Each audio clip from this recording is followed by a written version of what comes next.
Le 12, c'est quelque chose qui est sorti et qui peut paraître anodin comme ça initialement, mais je trouve que la ruse, elle est assez habile de la part du gouvernement. Le gouvernement qui s'empresse de dire, bon, maintenant, il faut passer à la suite du menu. Il y a eu l'entrée qui sont les ordonnances. Et maintenant, il faut qu'on soit dans la continuité de ce qu'il appelle, entre guillemets, le dialogue social. Moi, je reste persuadé qu'à partir du moment où les organisations syndicales représentées par le secrétaire confédéral viennent à s'asseoir autour de la table et donc répondent à la convocation du gouvernement via Macron, à la continuité de la poursuite de ce que lui il appelle la construction d'un nouveau monde social, ça voudrait dire qu'à partir du 12 au soir, on va permettre à Emmanuel Macron, au gouvernement, de pouvoir venir dire les organisations syndicales ont d'ores et déjà accepté qu'étaient entérinées les ordonnances, puisque de fait, ils sont venus autour d'une table pour discuter avec moi de la suite du menu. Et ça, c'est vachement dangereux. Il faut vraiment qu'on en parle. Moi, ce matin, donc, je me suis permis, à titre syndicaliste CGT, en tant qu'ex-goodger, de faire une lettre ouverte à tous les camarades, les amis, à tous les frères et sœurs du syndicat CGT pour leur dire attention, il y a un énorme danger d'accepter cette invitation, en plus qui est fait sous une forme de mépris total. Ils savent pertinemment qu'on est en pleine bagarre contre les ordonnances et ils se permettent de dire de toute façon ce que vous faites ça correspond à rien, donc nous on continue. Donc on est vraiment dans la continuité du mépris et en plus dans une espèce de subtilité de danger qui est mise en évidence et en avant à travers cette convocation du 12. Et le 12, il faut que ce soit un boycott de toutes les organisations syndicales. Moi, aujourd'hui, je suis militant à la CGT, donc j'en appelle à toute la CGT, les unions locales, les unions départementales, les syndicats d'entreprise, d'appuyer fortement la demande que j'ai faite ce matin, qui est une demande qui, en réalité, dire de ne pas tomber dans le piège qui serait de dire, à partir du moment où on accepte cette invitation, on accepte d'aller plus loin que les ordonnances. D'abord, on doit s'arrêter à combattre les ordonnances et à foutre par terre ces ordonnances. Ça, c'est la première bataille qu'on doit mener.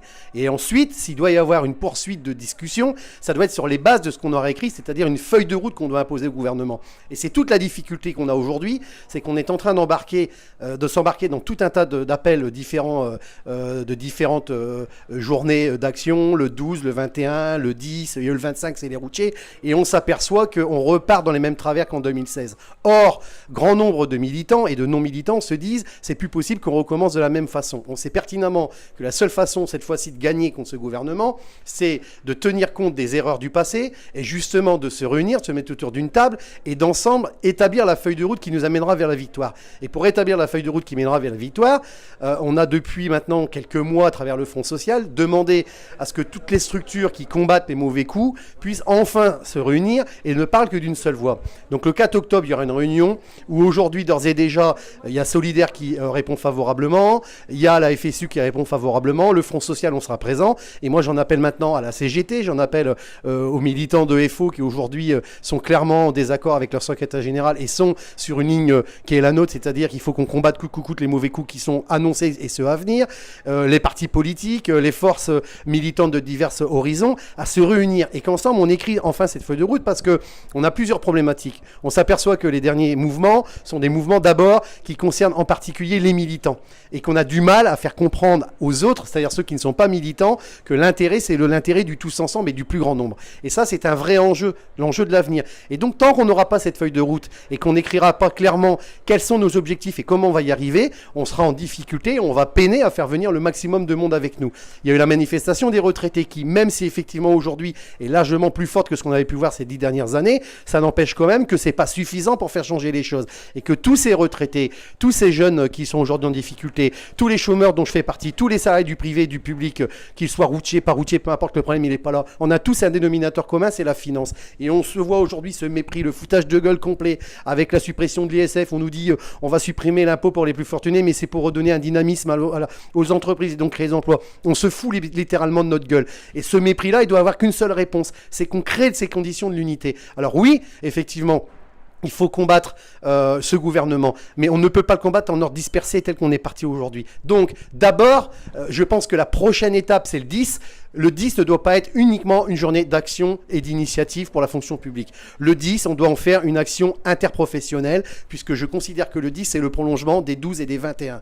Et qu'ensemble, on arrive à se dire que la prochaine étape, elle doit être coordonnée. Ce n'est plus possible de ne pas nous entendre. Je veux bien entendre, moi, qu'il n'y a pas un bouton magique sur lequel on appuie et qu'on met tout le monde dans la rue. Qu'il n'y a pas d'à côté des personnes qui pourraient réfléchir à une stratégie qui fonctionnerait. Sinon, ça fait longtemps qu'on l'aurait mis en œuvre. Je pense que la seule stratégie qui fonctionne, c'est que chacune et chacun d'entre nous puisse venir à un moment donné dire, on a des idées, mettons-les ensemble, faisons converger tout ça et donnons au plus grand nombre la lisibilité de où on veut aller et comment on peut y arriver. Parce qu'il n'y a que ça qui nous fera gagner. Le gouvernement l'a bien compris, il tape dur, il tape partout et aujourd'hui, on a des arguments pour que chaque couche de la population se sente enfin concernée par un mouvement d'ampleur. Seul ce mouvement d'ampleur nous fera gagner. On a besoin d'une victoire. Ça fait trop longtemps qu'on est sur le recul.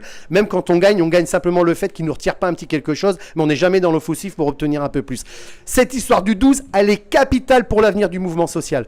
Si le 12, on s'assied autour d'une table, toutes les organisations syndicales avec le gouvernement, ça veut d'ores et déjà qu'on a acté le fait que l'on peut aller au-delà des ordonnances et qu'on peut passer à un autre plat dans le menu qui va avoir un goût très très amer pour tout le monde. Pas uniquement pour les militantes et les militants, mais pour l'ensemble, je dis bien, de la population française, sauf effectivement les 2 ou 3% des plus riches qui aujourd'hui applaudissent des deux mains et viennent sur les plateaux de télé en disant que c'est une bonne chose qu'on supprime les SF parce qu'enfin, ils vont pouvoir libérer les énergies d'économie. La réalité, c'est qu'on sait tous pertinemment, et on l'a vu à travers le CICE, toutes les mesures qui ont été prises ces 5 ou 10 dernières années, que plus on donne de fric à ceux qui en ont, plus ils capitalisent, plus ils boursicotent et plus il y a de gens qui sont en train de crever. Donc la différence entre eux et nous, c'est celle-ci. Alors oui, aujourd'hui, il y a des dangers qui vont être tendus par le gouvernement. On n'est pas très con quand même, on sait pertinemment ce qu'ils veulent faire et la prochaine étape après le 10, c'est de boycotter le 12. Donc appelons dans toute la CGT, et aujourd'hui je le dis en tant que militant CGT, à ce que la Confédération CGT n'aille pas à cette table ronde le 12.